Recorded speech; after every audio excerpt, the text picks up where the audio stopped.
Sahabat Suara Tapian TV, kami beruntung berjumpa dengan Kakak Sereida Boru Tambunan.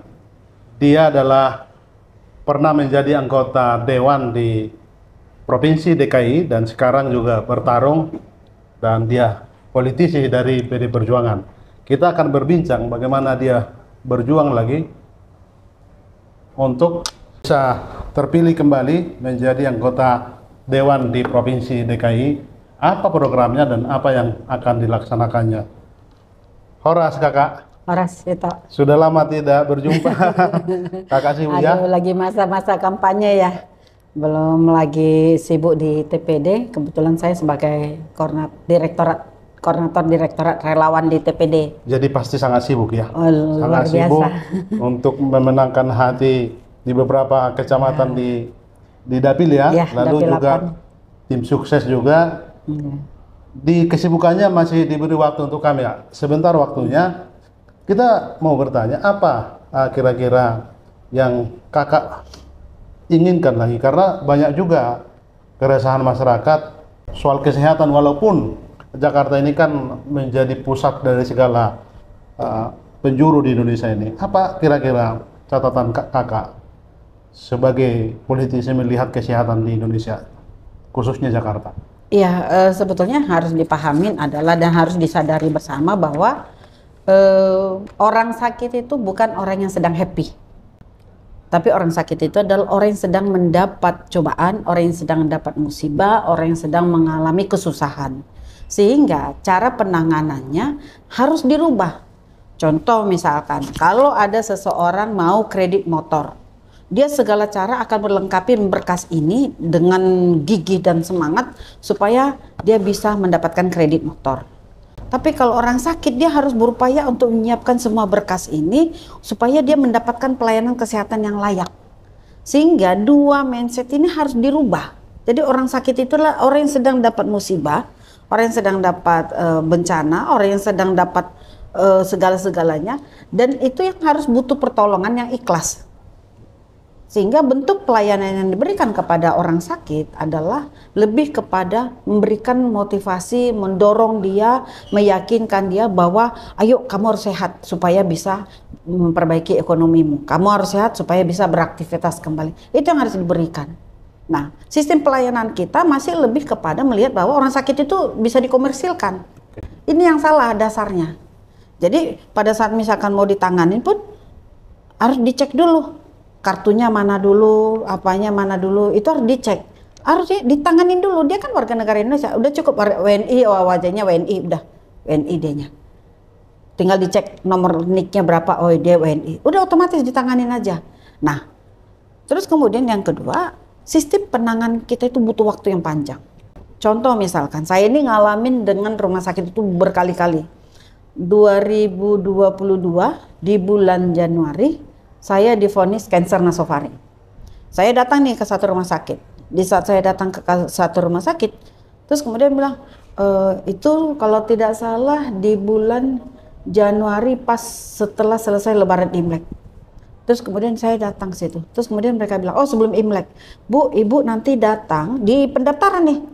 Ibu nanti datang di bulan Maret, tanggal 28. Saya ini lagi sakit. Saya sedang menangis, sedang nggak tahu ini mau diapakan di badan saya ini karena tenggorokan saya susah nelannya, baru sakit di sini.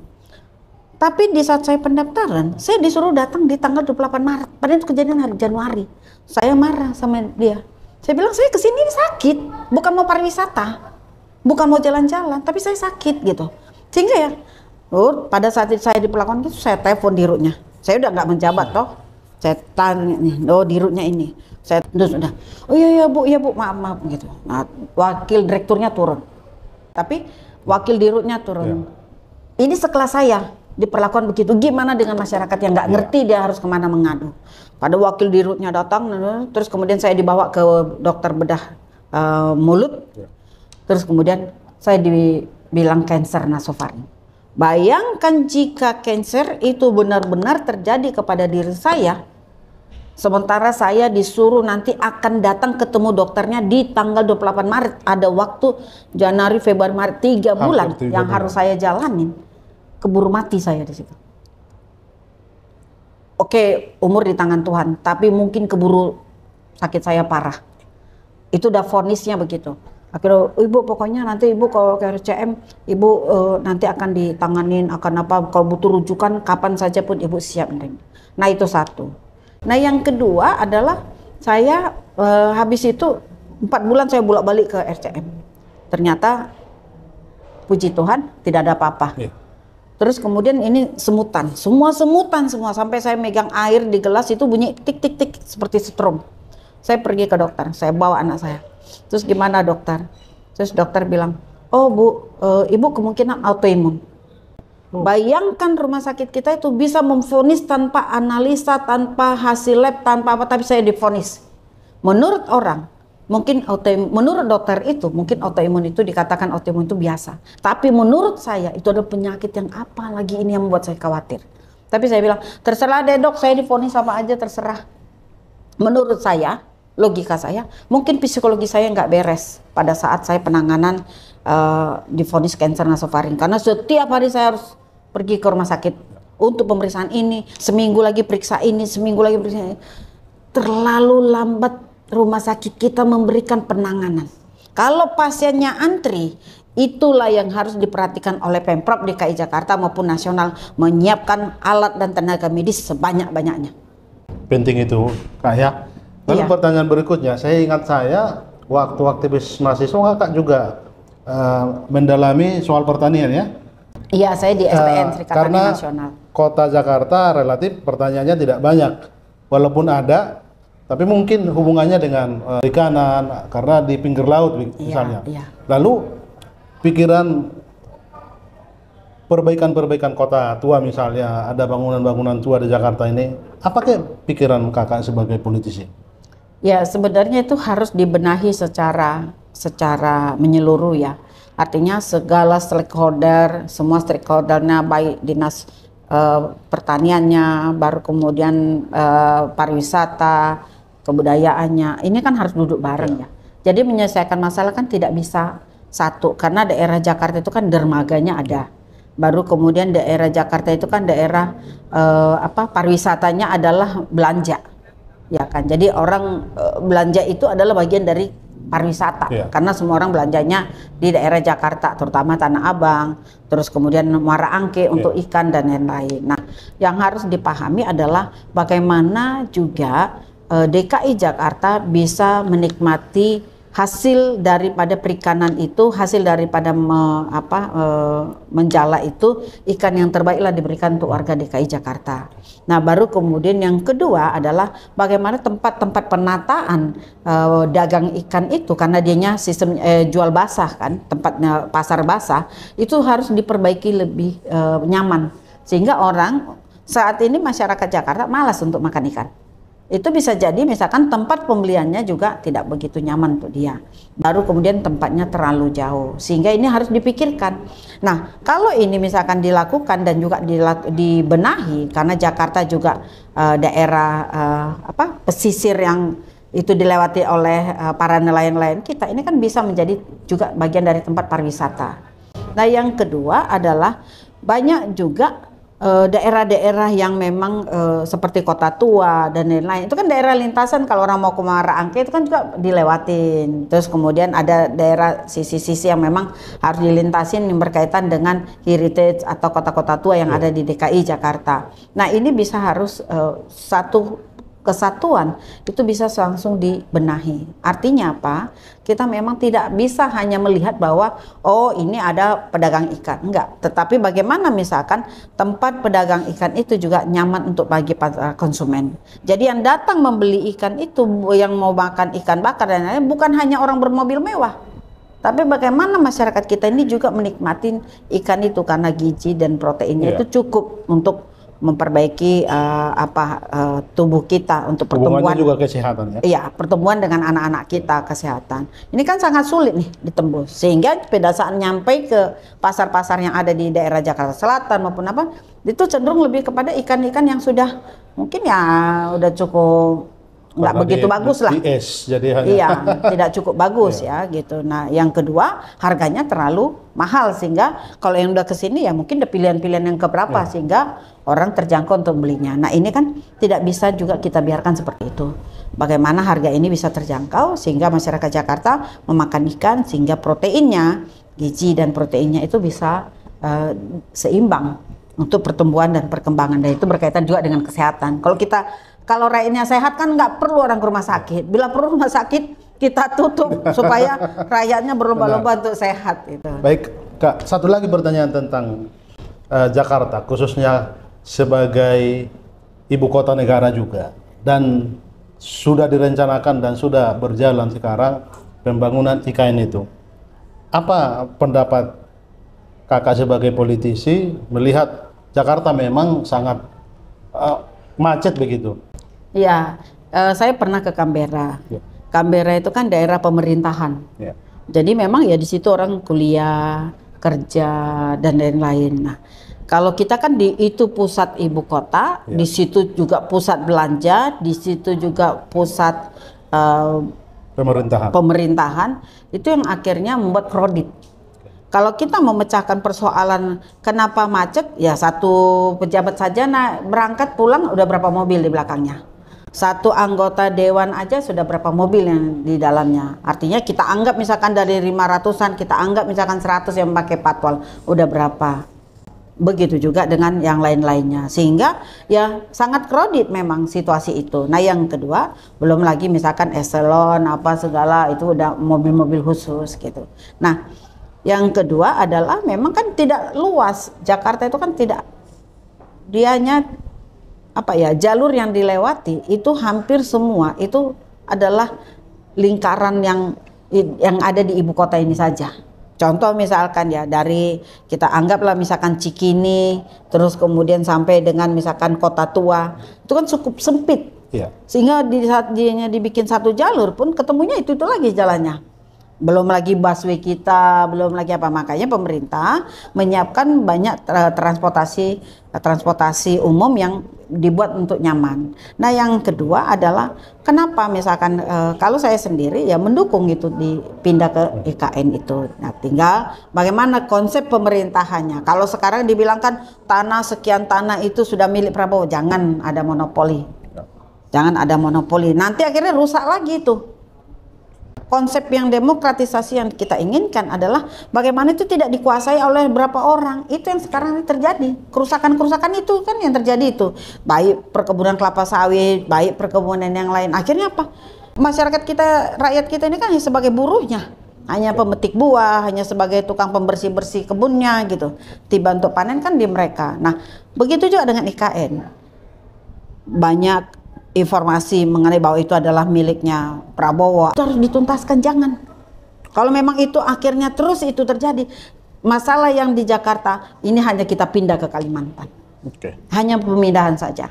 Tetapi bahwa konsep pemerintahan yang sebenarnya adalah bagaimana pemerintahan ini bisa melakukan aktivitasnya, memberikan pemikiran-pemikiran terbaik untuk rakyatnya, baru kemudian ini deploy-lah ke daerah-daerah apa yang bisa mau dikerjakan. Demonstrasi dijauh dari sini.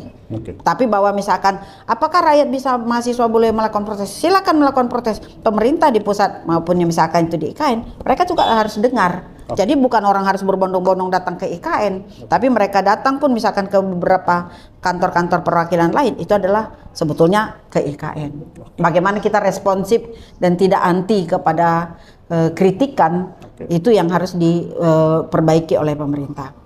Walaupun saya sendiri sekarang agak resah dengan Pak Jokowi ya gitu, pemerintahan Jokowi. Harusnya ini kan demokratisasi, kerinduan kita itu kemarin ada sama Jokowi. Tapi saat ini, detik ini, kita sekarang ternyata Jokowi sudah merusak mimpi jutaan orang yang kemarin berbondong-bondong bagaimana memenangkan beliau jadi gubernur, presiden 2 periode. Kita sekarang sedang marah karena demokratisasi itu ternyata sudah dibungkem, bahkan diinjak, bahkan sesuka-sukanya.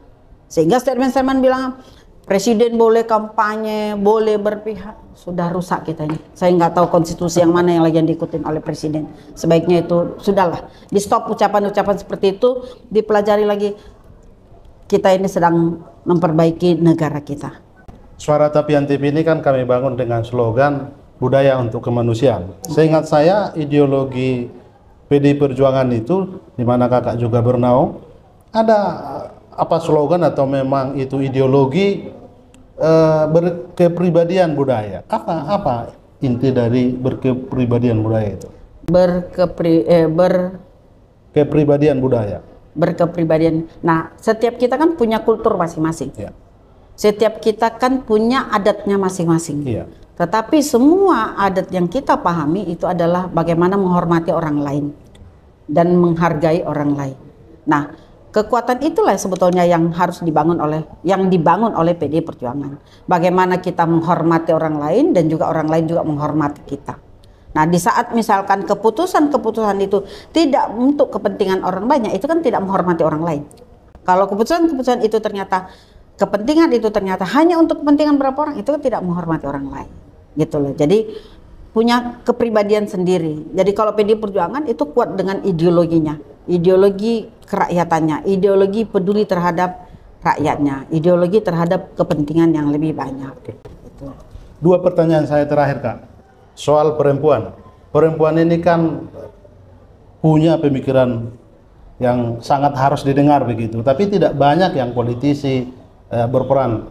Perempuan ini kan kita butuhkan pikiran-pikirannya untuk mencerahkan, untuk kita juga luas melihat segala sesuatu.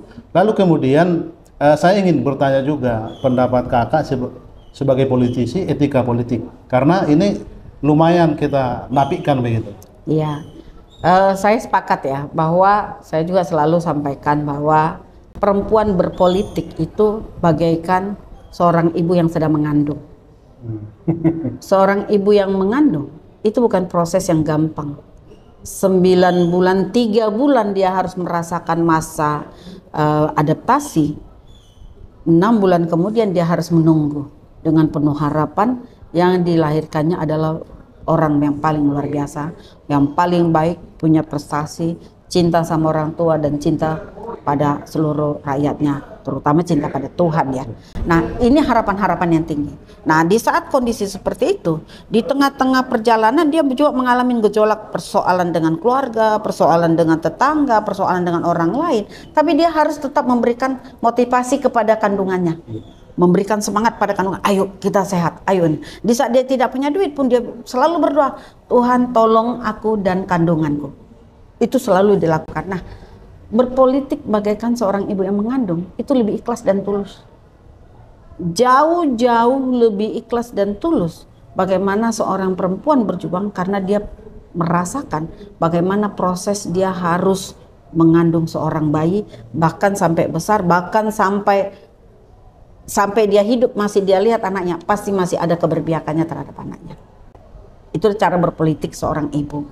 Sehingga bagi saya bahwa kalau ditanya apakah perempuan berpolitik itu cukup punya ideologi, dia juga punya garis sendiri, dia punya prinsip sendiri. Bahkan perempuan itu sendiri punya komitmen sendiri dalam dirinya bagaimana memberikan yang terbaik. Dan kalau kita mau lihat sekarang, Ibu Megawati Soekarno Putri adalah perempuan terhebat di dunia saat ini. Usia 77 tahun masih bisa mampu untuk memberikan keberpihakan untuk kepentingan rakyat besar, rakyat banyak untuk Indonesia. Gitu. Jadi menurut saya bahwa ya bagaimana semua perempuan sebetulnya punya bibit untuk melakukan aktivitasnya atau bahkan untuk melakukan keberpihakannya atau melakukan sosialnya dengan apa yang ada dalam dirinya. Semua perempuan pasti punya potensi itu. Akan tetapi ruang-ruang itu ada yang ruang yang memang harus direbut, ada memang ruang-ruang yang memang disiapkan, ada ruang-ruang yang memang ya kita bisa mewarnai suasana itu sendiri. Itu. Terakhir tadi etika politik, karena itu yang hilang sepertinya di politisi kita. Dalam hal bicara persoalan etika politik, ini kan sebetulnya pemahaman yang sangat sederhana. Kalau di orang Sumatera bilang, kalau misalkan datang tamu, terus kemudian kita tidak salam, nggak sopan, salam tamu. Terus kemudian kalau kemudian kita salam tamu kita, bapak sama ibu kita sedang menerima tamu, terus kita duduk di situ, orang tua bilang, sana. Itu kan persoalan bukan porsimu, kamu ke sana. Nanti kalau dipanggil sama orang tua, baru kamu boleh duduk di sini. Jadi kan kita sering sana ya, Bapak mau ngobrol dulu sama tamu. Itu hal yang sederhana. Ya. Itu kan kehidupan sehari-hari. Itu etika. Ya.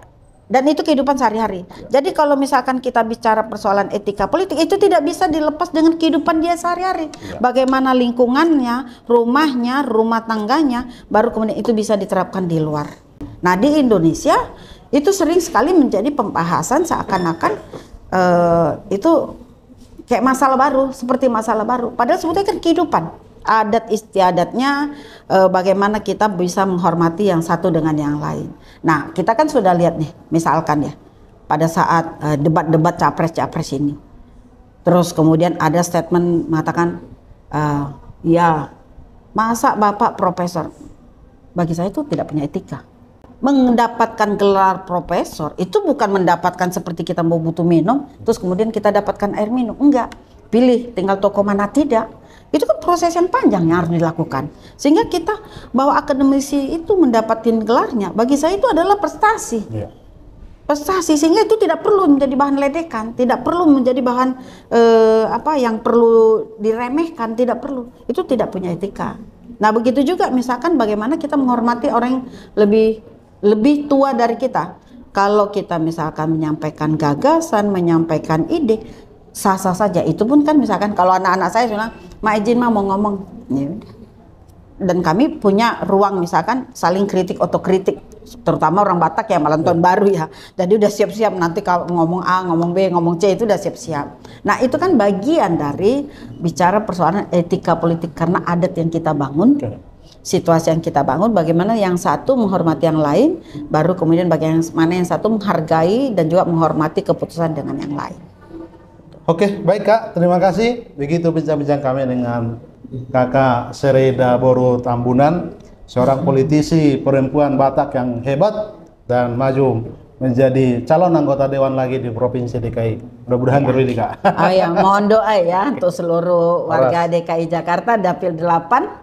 Jangan lupa nanti terutama di Dapil 8 itu Dapil 8 itu Kecamatan Pancoran, Kecamatan Tebet, Kecamatan Mampang, Kecamatan Jagakarsa, dan Kecamatan Pasar Minggu. Jadi mohon doanya untuk kita semua. Horas, terima kasih. Horas, nomor urut 4.